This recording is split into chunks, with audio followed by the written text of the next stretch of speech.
just as a general observation, and I would have no idea as to what the reason is, what the reason would be, but I mean, there's a stark line.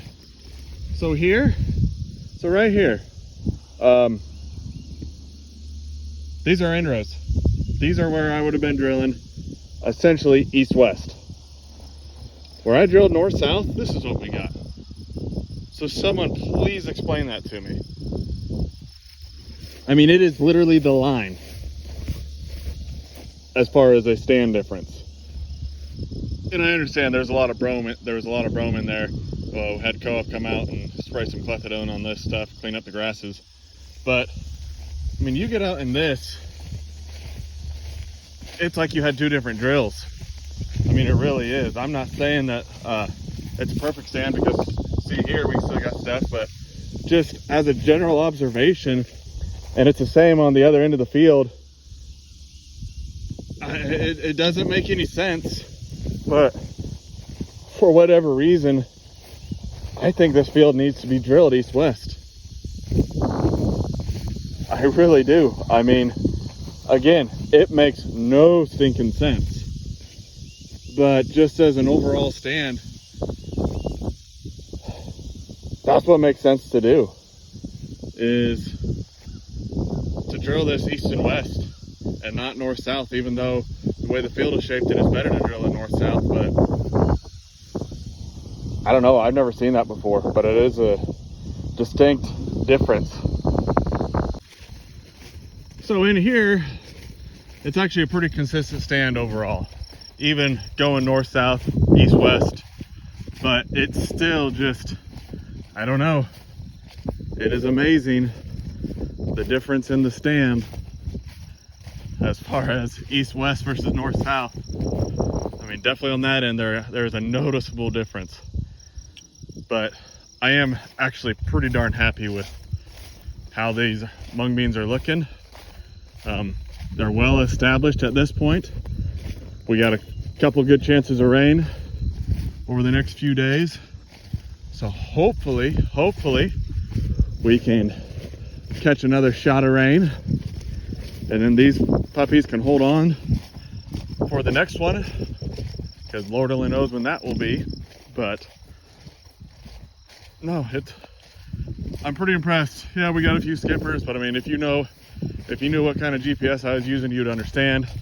I'm pretty darn impressed with the stand, considering I was using an old 750 drill that, let's be honest, is not the best drill by any stretch of the imagination, but it got the job done. This is one of the best stands of anything I've had in a long time, honestly. I mean,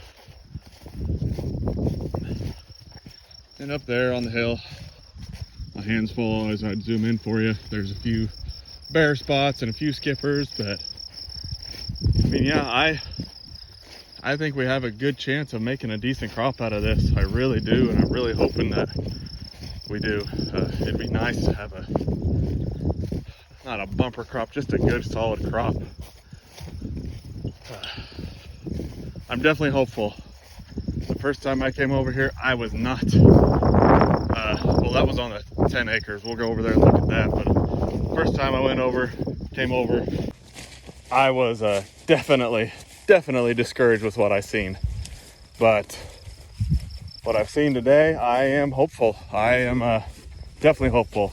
When I came over to look at this field the last time I was over here, I was feeling very good about what we had for potential. Like I said, we just need a few more timely rains, and yeah, we will get something off of this. We should anyways. So keep the grasshoppers out of it, too bad. But yeah, we're looking good, feeling good. We'll get over the 10 acres here shortly and go take a look at it. Well, I apologize for the wind, guys, but this is the 10 acre field.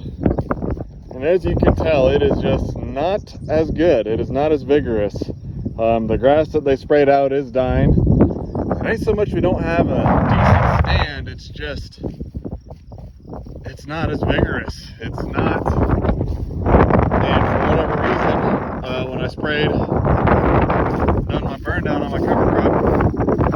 near the kill on things like the yellow blossom sweet clover, which isn't, in my opinion, isn't necessarily all bad, because that's what this is right here, some more yellow blossom sweet clover that probably just came up this year, but which is interesting.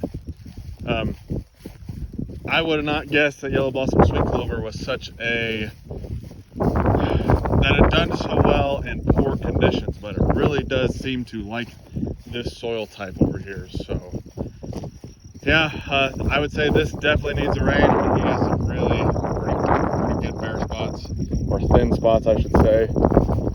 Like I said, this field is definitely not as good as far as the mung beans go, but I really do think it is a better field overall. Like, you get over here, we got a decent stand. Here, I don't know what the deal is. I mean, we have the ground cover. I guarantee you that we have the moisture. I don't know.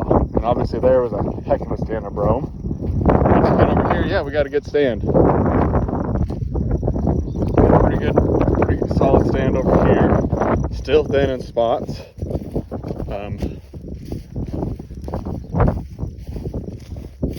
Yeah, the brome thing doesn't surprise me. Not a fan of brome. Not a fan of brome. Hopefully the shot of clethodone ends up taking care of it. Then say we get on top of the terrace, we got a heck of a stand. I don't know. It just must be the soil type, soil condition in those spots. But yeah, it keeps you guessing, that's for darn sure. That is for darn sure. You never know what you got, I guess. Always gonna scratch your head, so. And milkweed. Milkweed is another weed that seems to be pretty prolific out in these fields, which ain't a horrible thing, in my opinion, because it attracts beneficials. Attracts your butterflies and things like that, so. Yeah, like I said, live and learn, I guess. I mean, I don't know what I'm gonna learn from this other than, I don't know. I don't know. But yeah, this field is not near as promising as the other one. So, I mean, it's a smaller field than the big field, but we'll see what we figure out in the long